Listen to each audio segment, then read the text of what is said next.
सिबी में डोमकी ग्रुप और Pakistan peoples party के ज़ेर एहतमाम भारतीय जारयत के खिलाफ और अफवाज पाकिस्तान से इज़हार यकजहती के लिए एक अजीम व शान रैली निकाली गई। रैली की क़यादत कबायली रहनुमा सरदार ज़ादा मीर दीनार खान डोमकी और मोहम्मद खान खजक ने की। रैली में कबायली शख्सियात, कौंसलरान और अक़लियत बिरादरी समेत शहरियों ने बड़ी तादाद में शिरकत की। रैली म्युनिसिपल कमेटी से शुरू होकर शहर के मुख्तलिफ शाहराओं से होती हुई प्रेस क्लब पहुंची, जहां एक बड़ा जलसा मुनक्किद किया गया।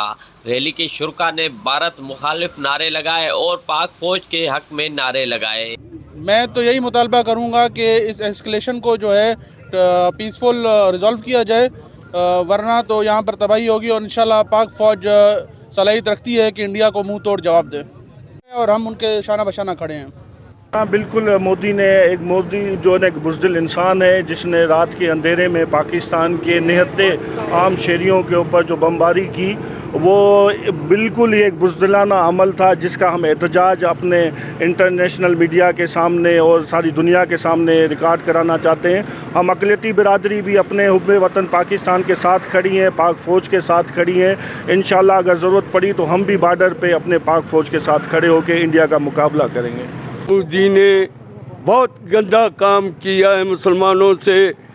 अगर आपको लड़ना है तो सीधा मेरे फौज के पास आके इस मुकाबला करके आप लड़ सकते हो, तो सीधा मर्द के जैसा लड़ो। ये औरतों वाला लड़ाई अपना छोड़ दो। ओ दल्ला, हमारा बलोचिस्तान, हमारा हमाम साथ है फौज के साथ।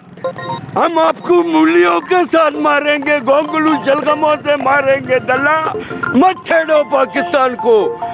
जलसे से खिताब करते हुए सरदार ज़ादा दीनार खान डोमकी ने कहा कि पाकिस्तानी कौम अपनी फ़ौज के साथ खड़ी है और पाक फ़ौज भारत को मुंह तोड़ जवाब देने के लिए भरपूर सलाहियत रखती है। सरदार मोहम्मद खान खजक का कहना था कि हम दिफाए वतन के लिए किसी कुर्बानी से दरेग नहीं करेंगे।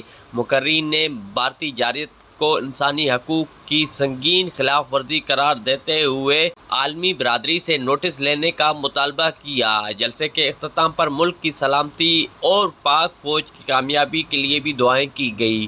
कैमरा टीम के साथ रिपोर्टर ज़हूर मक्सी, साथी रिपोर्टर यार अली के साथ वश न्यूज़ सिबी।